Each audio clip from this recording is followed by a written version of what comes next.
Hi friends, welcome to Hanvika foods.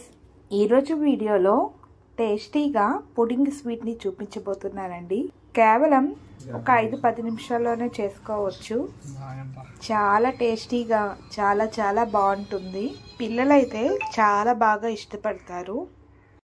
Sweet తినాలనిపించినప్పుడు డెఫినెట్గా try చేయండి. తిన్న కొద్దీ తినాలనిపిస్తుంది. చూడండి సాఫ్ట్గా ఎంత బాగా వచ్చిందో. మరి లేట్ చేయకుండా ఇంట్లోనే ఉండే 4 రెసిపీస్తో ఈ పుడింగ్ని ఎలా చేయాలో చూసేద్దాం రండి.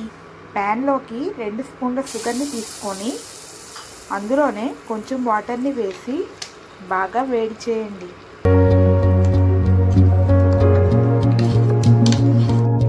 మనకి షుగర్ కరిగి గోల్డెన్ కలర్ వచ్చే వరకు బాగా కరిగించండి. మధ్యలో స్లోగా కలుపుతూ క్యారమెల్ వచ్చే వరకు వేడి చేయండి.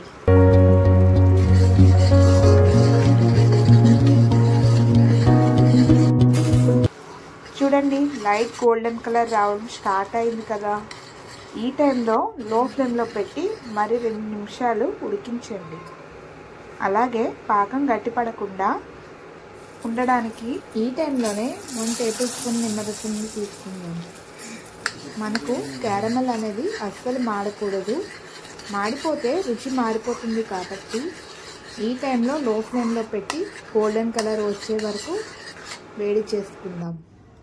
ఈ టైంలోనే గోల్డెన్ కలర్ వచ్చాక ఒక బౌల్లోకి తీసుకుందాం. నేను గ్లాస్ గిన్నెలోకి తీసుకుంటున్నాను. మీకు కావాలంటే ఫ్లాట్గా ఉండే కేక్ గిన్నెలోకైనా లేదంటే స్టీల్ గిన్నెలోకైనా తీసుకోవచ్చు. ఇలా క్యారమెల్ తీసుకున్నాక బేస్ మొత్తం పట్టేలా ఇలా రౌండ్గా తిప్పుతూ అప్లై చేయండి.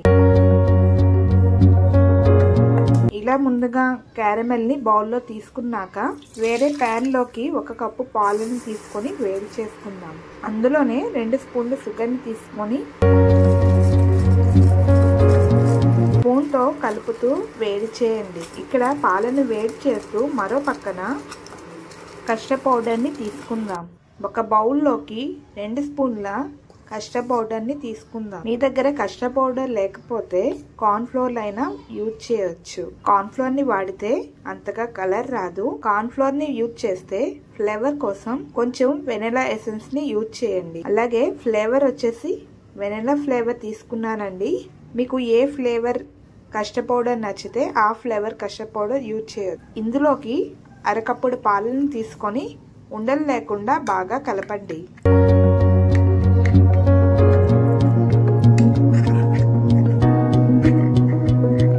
ఇలా కార్న్ ఫ్లోర్ ఉండలు లేకుండా బాగా కలిపి పక్కన పెట్టండి. మరో పక్కన పాలు కూడా బాగా వేడయ్యాయండి.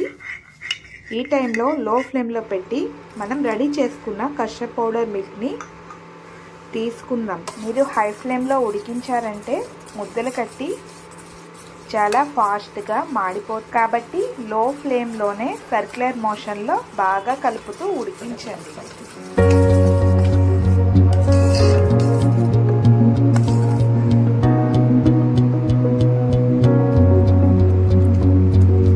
చూడండి ఈ కన్సిస్టెన్సీలో వచ్చే వరకు బాగా ఉడికించండి.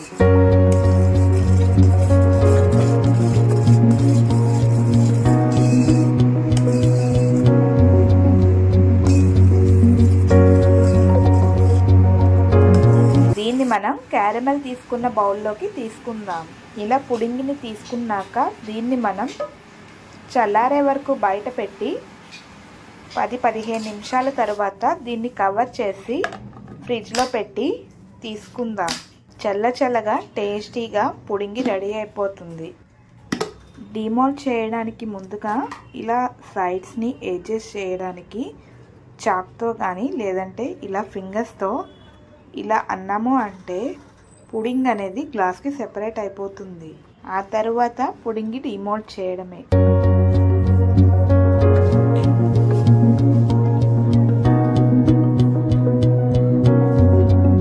ఇలా ఇంట్లో ఉండే వాటితో టేస్టీగా పుడింగ్ని ఈజీగా ప్రిపేర్ చేయొచ్చు. మీరు కూడా ఇంట్లో ఉండే వాటితో కస్టర్డ్ పుడింగ్ని ఓసారి ట్రై చేయండి. మీకు ఎలా వచ్చిందో నాతో షేర్ చేసుకోండి. Thanks for watching.